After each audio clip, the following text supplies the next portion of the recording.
day, everybody, and welcome to another edition of the Military and Foreign Affairs Network. I am your host, the voice of reason. Today is day 127 of the ongoing war between the Russian Federation and Ukraine, and a couple of different things to discuss today.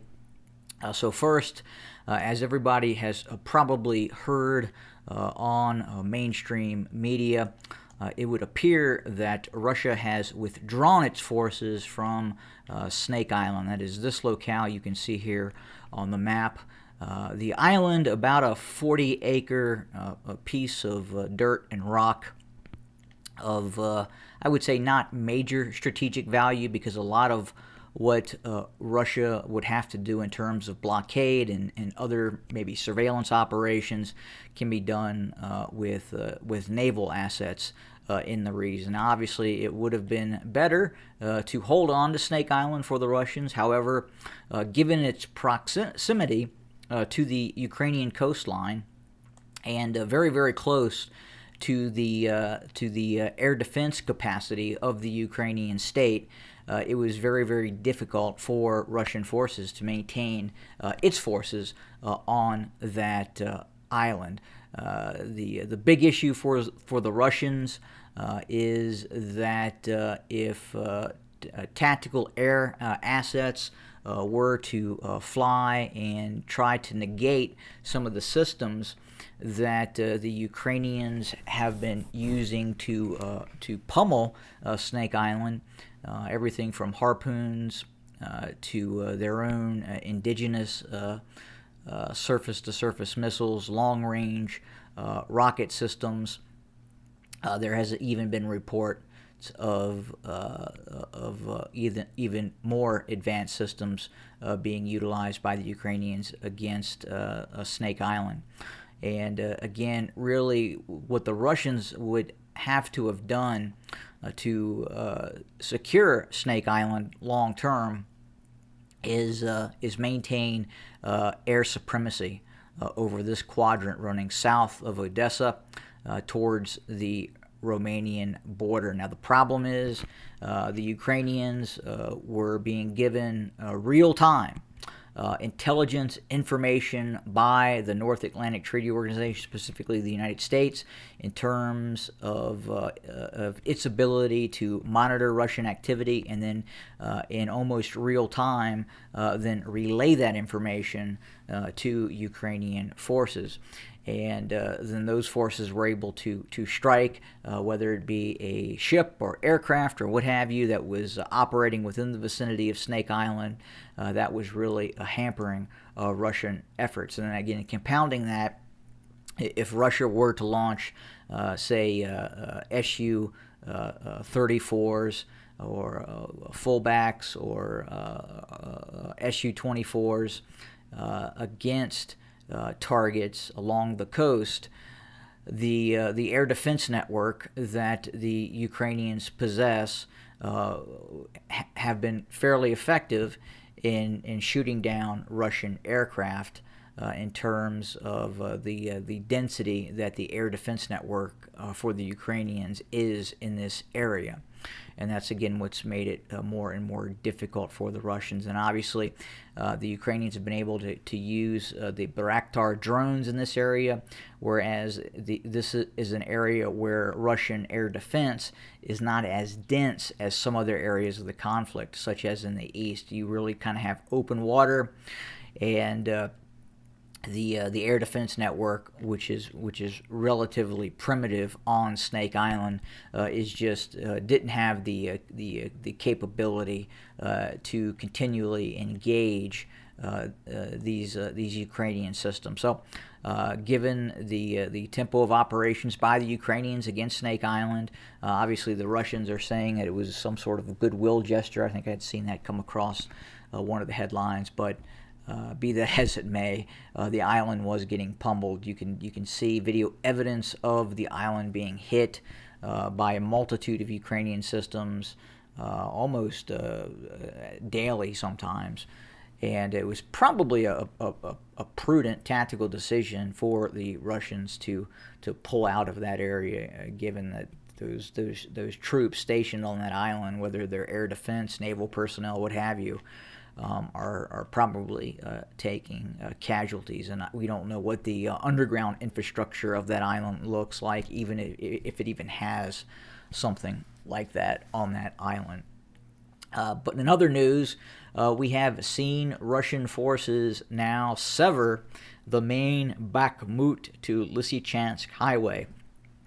We have talked about that the Russians were able to negate supply and reinforcements coming into Lysychansk from the southwest by artillery strikes on the main roads that lead into Lysychansk. But the main road from Bakhmut to Lysychansk has been severed and captured by Russian forces. And Russia continues its pressure campaign against the Ukrainian forces within this Lysychansk pocket. I'll go over to my other map here, where you can kind of see what we're looking at in terms of a little bit of this area. So if you can see, yes, you can.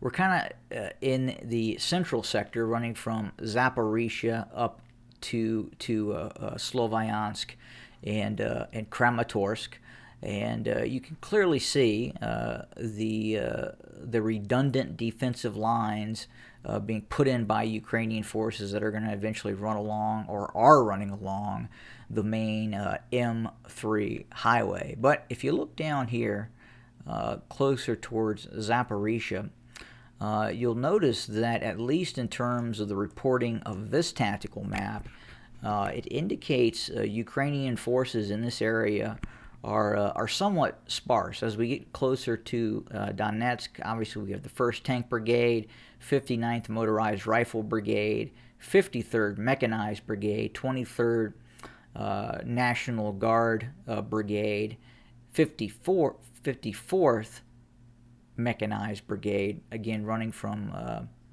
Donetsk about halfway to Zaporizhia. But when you get to Zaporizhia, you'll notice that you have what appears to be, at least on the surface, limited regular Ukrainian ground forces assigned to this area.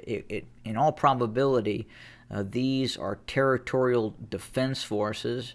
While we don't have a brigade designation in terms of what is operating in this area, backing these forces up are the 45th and 43rd Artillery Brigades, and then obviously National Guard elements are in Zaporizhia itself. So there are probably a hodgepodge of National Guard units, and there are also territorial defense forces of the Ukrainian military along this sector. Now, in all probability, this could be a very good area to watch for a possible new Russian center of gravity operation directed towards running up the M18 highway and looking to cut off the main arterial supply route running from Zaporizhia over to Donetsk, and then obviously further north. Obviously, there are additional ways for the Ukrainians to supply. Obviously, you have the M30 up here in Dnipro running west to east. But again, if the Russians were to launch an operation with the intent to push up towards Zaporizhia and move the front line up along here, or a larger maneuver operations, once we see, if we see, the generalized collapse of Ukrainian forces in the Sloviansk, Lysychansk, Bakhmut pocket further over here, again, it would not surprise me at all to see some sort of Russian operation in the planning phase, especially in this area around Zaporizhia. I've talked about this before, and we continue to watch it very, very closely. We'll also go back over to the main map, pull out a little bit, and we'll talk about Belarus. And hearing a couple of different things. going on with Belarusian. And we do know that the Belarusians are increasing its force posture. It is calling up reservists, and it appears to be it is preparing for some sort of activity along the shared Belarusian-Ukrainian border. It appears to be. Now, at the same time, we also have received information that indicates that the Belarusian armed forces are also transferring ammunition to Russian forces to be used in Russia proper. Not necessarily tanks and artillery pieces, but again, more or less ammunition that the Russians have been buzzing through in this campaign. Obviously, we've heard reports of anywhere from 50 to 70,000 rounds of artillery being expended per day by Russian forces. At times, over 1,000 rounds per hour being fired off by Russian forces. So that would make sense if, in fact, Belarus was tapping into its own stockpiles to assist Russia in its ongoing efforts in terms of supplying ammunition, depending on what type of ammunition that was needed. Belarus has the ability to manufacture some of its own military resources, obviously, and it does have fairly large stockpiles of the pre and post Soviet period still within its borders. So in all likelihood, we could be seeing some of those being transferred over to Russian forces. But we don't anticipate that we'll be seeing a major Belarusian offensive operation into Ukraine proper. And it just, I don't believe the Belarusian military is prepared for large-scale military operations against the Ukrainians, and it's just something that we're probably not going to see at this point. And the Ukrainians still continue to man its northern border fairly adequately. Obviously, they have also recalled reservists, meaning the Ukrainians, and have deployed some of those along the northern border as well. So, even if the Belarusians were to launch an operation south, they could end up getting bogged down fairly quickly, given the terrain. And just where these forces would have to operate. This is very heavily forested, and would make for some fairly slow-moving operations. And you also have to remember this is the area in which really kind of slowed the Third Reich's forces down, the Pripyat marshes as well. So just not an ideal area for offensive operations in a country that has really not prepared itself for war, meaning Belarus. I don't see it happening. I see more or less these forces that Belarus is positioning along the southern border as more or less diversionary efforts by the joint alliance of Belarus and the Russian Federation against Ukraine, in terms of having the ability to draw Ukrainian forces still, with the possibility of a threat of an invasion from the north still existing, a possible legitimate threat at times. But in all likelihood, that is probably what these forces are designed to do, and that is draw Ukrainian forces to the north, where they cannot operate against Russian forces in the east, as Russia continues this massive offensive operation, what is again rapidly becoming the Lysychansk pocket, and probably even more of a pocket in some of these other areas as well. But that's what we have for today. We're continuing to watch what is happening on the ground, and we will have more information very, very soon. And when we get it, we will make more videos. Again, thanks for joining us. Have a great day.